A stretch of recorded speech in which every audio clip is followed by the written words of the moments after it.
kaya ako bobo sa math. O, sige nga, 2 plus 2. I miss you. Gaan na ba ang iyong paghinga? Bumalik ka na. Uy, V! Wag na wag mo nga hayaan na baguhin ng pera ang ugali mo. Bakit? May pera ba ako?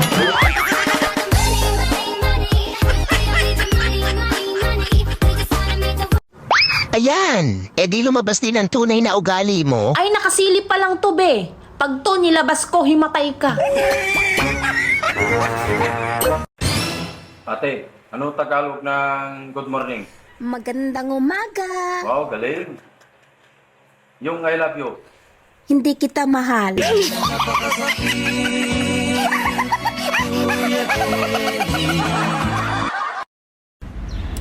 Kahit wala nang gustong makipag-usap sa akin, okay lang.